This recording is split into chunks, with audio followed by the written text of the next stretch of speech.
What's going on, everybody? This is dkdynamite, and today we're going to be talking about the 4+ weapons coming in our 4th season, a new event, and some other features. Definitely stay tuned. But before we jump into that, be sure to hit that subscribe button down below, drop a like, and also let me know in the comments section. Are you guys tuning into the Summer Games Fest event happening later today? I'll be live here on the channel as we do react to the entire event because we are going to be going ahead and getting our first Season 4 gameplay trailer from the Activision panel. We'll also be checking out some of the other panels that do premiere as of today. The event does begin at about 12 o'clock Pacific, 2 o'clock Central, and 3 o'clock EST. Now, first and certainly foremost, the preload was found over in the PlayStation database by the usual folks that do find that information. We have a tweet coming in from PlayStation Size, went ahead and reported that update 1.20 has been added to the PlayStation database, and the full download size of the entire game after the patch is installed will end up being 63 gigabytes. This is not how big the actual patch itself will be, but in terms of the specific packs for the game itself, after downloading the Season 4 patch, we will have the multiplayer pack sitting at around 4.8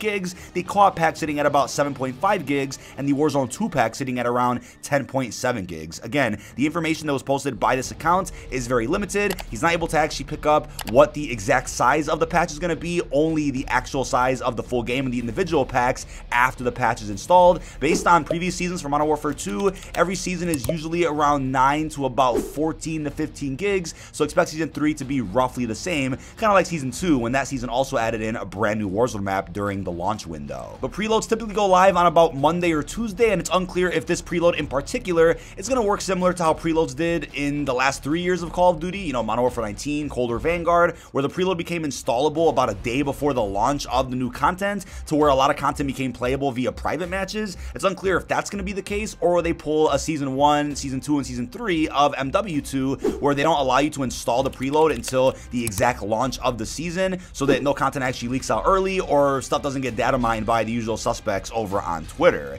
Now, as of right now, 4 weapons are coming to the game, which I guess is poetic. 4 weapons for Season 4. Haha, funny, funny.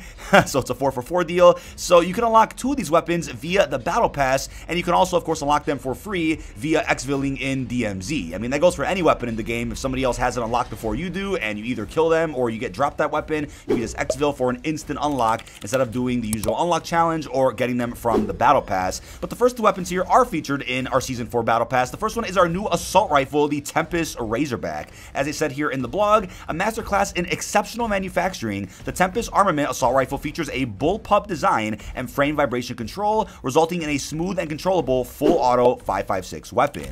Unrelated to an earlier version of this weapon with the same name, the Tempus Razorback assault rifle offers an impressive damage profile, rapid rate of fire, and is set to add to the already deep pool of jack-of-all-trades weaponry. So it's a reference to the fact that this is not connected to the Tempus Torrent. The weapon itself kind of reminds me a bit of like a FAMAS or an F2000, bit of a hybrid in between those. It looks crazy, and based on the images alone, it looks like it'll be a pretty fun meta to get used to at some point in Season 4. I'm sure it's going to be great. But next up, we have the new ISO 45 SMG, the ISO platform's answer to room clearing. This SMG dominates with a high rate of fire and the stopping power of the 45 auto rounds. A throwback to Modern Warfare 2019's ISO, this ISO 45 functions similarly to the old one, known for its lightweight design and the decent rate of fire for short to mid-range engagements. Its higher caliber rounds make it to a heavy hitter compared to its fast-firing counterparts, but require the operator to get those shots on target. It's unclear if this will be the new Fennec of the game, but there's a lot of potential for it. The ISO was pretty damn solid in Modern Warfare 19, and we already have an ISO platform here in this game, so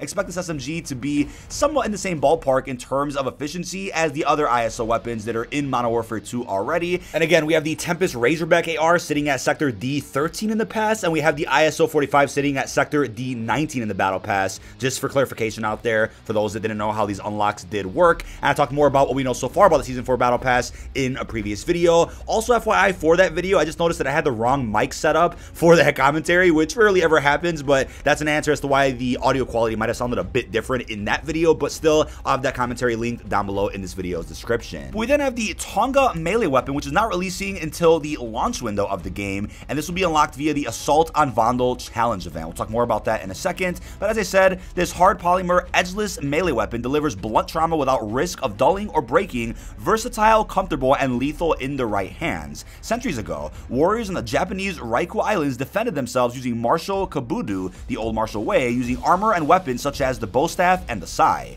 Another one of these weapons is known as the Tonfa. This wooden baton has a handle located roughly a third of the way down the weapon's arm's length, dual-wielded. The Tonfa is a defensive weapon first, although there's no way to block in Call of Duty, but it is a powerful tool for dealing devastating strikes to your opponents. In addition to having some new finishing moves, this new martial arts tool offers a unique change of pace option within the secondary melee weapon pool. So the way to unlock it is through the final Assault on Vondel unlock, along with the new Lion's Share weapon blueprint. So if you guys are like, wait, how does that event work? We'll get to that in a second, but I am curious if the new Tonfa melee weapon is going to be somewhat of a replacement for the Kali Stick, since it is a dual-wield type melee weapon. Will it be as frustrating as Kali Sticks, and will classic Kali Sticks even release at some point in COD 2.0's life cycle? It's a bit unknown, but when it comes to what's going on with Assault on Vondel, it'll be a challenge event available at the launch of the season, but it looks like it's a bit of a hybrid type event, where it's kind of putting together the best of all community events that we've had over the last couple of years of Call of Duty, including some of the seasons of Modern Warfare 2 we've had so far, where you have a series of challenges available day one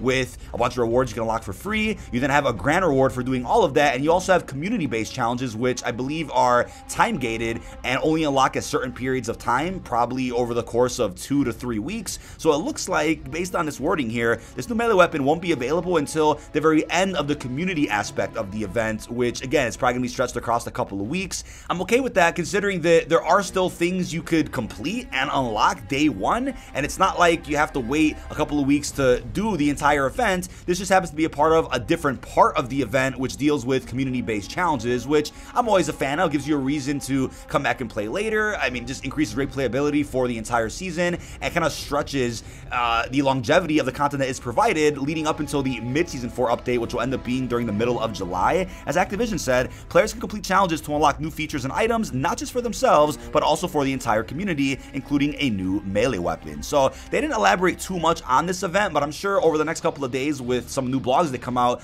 they'll talk a lot more about how Assault on Vondel is going to work, or they'll just save it as a surprise for the launch day of Season 4, where we can go into the game itself, go to the events tab, check out all the challenges, what the rewards are. I'll keep you guys posted with exactly how this event will work piece by piece, but again, it is kind of similar to the Rebirth Reinforced event. If you guys remember that from Vanguard Cycle, where there were some challenges you can do right away, but then there were some community-based challenges, which people out there were a bit upset about because they stretched those out week after week after week, and you had to wait to the very end of all of that to unlock a big reward. That's kind of happening this time around, but again, there's going to be some other valuable rewards still released before all of that, so I think it does even out, and I do think that we talked about this already back during Season 2 with the Path of the Ronin event, where you had to wait a couple of weeks for all the challenges to be added before you can then do all of them to unlock the base crossbow.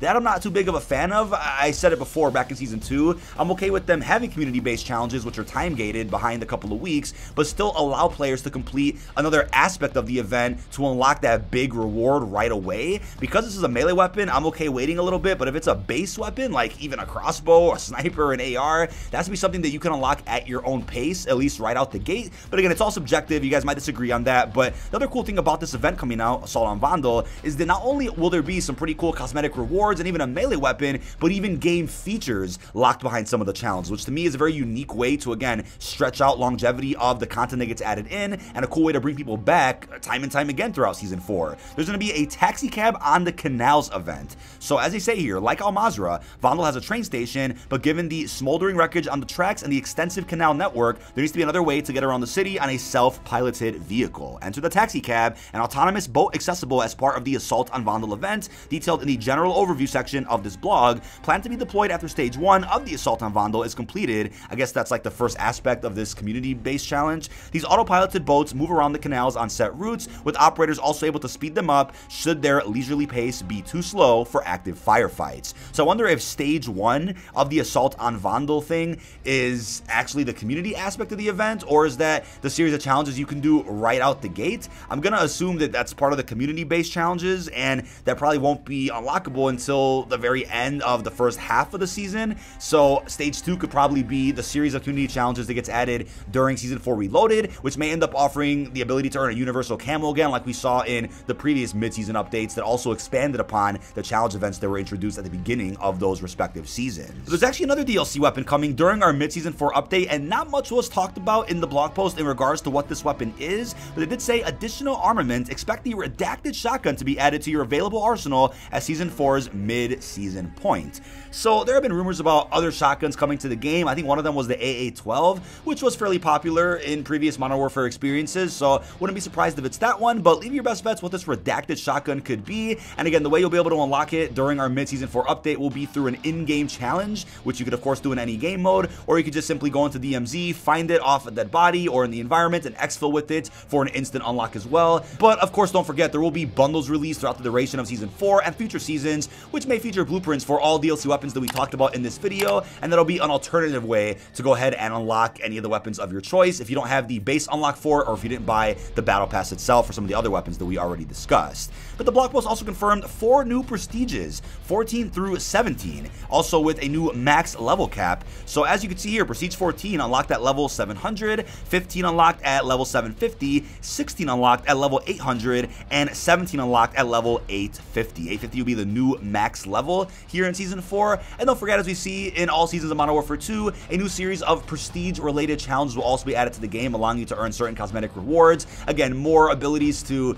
stay busy in the game, right? More areas of replayability for those out there that went ahead and already grinded Grand Mastery for all your weapons, or for those that are already bored of just going for PvP. For those that just want a purpose when hopping onto COD 2.0, there will be prestige-related challenges allowing you to get some cool calling cards and some other rewards as well. Let me know down below in the comments, though, if you guys went ahead and already hit max level in Modern Warfare 2. Are you 650 right now, and are you ready to go ahead and hit 4 new prestiges in our 4th season? But also, as a big reminder too, more blogs are going to be on the way for Season 4. It was already confirmed that after Summer Games Fest later today, we're likely going to get a tactical overview or some type of in-depth look at the Vondel experience, and then on Friday we're supposed to be getting an in-depth look at DMZ as well, followed by next week we'll be getting more Battle Pass related marketing, probably on around Tuesday. If they're going to follow the trend of previous Modern Warfare seasons, you'll get a Battle Pass focused blog post and a full trailer hopefully for that Battle Pass as well. But that is about it. This has been dkdynamite. Leave our thoughts down below in the comment section. What are your thoughts on the 4+ weapons coming in our 4th season? How are you feeling about the new Assault on Vondel event, which again we'll talk more about in a separate video once more information is discovered? And what are your thoughts on the other new features that we discussed? Really hope you've enjoyed, and peace out, everybody.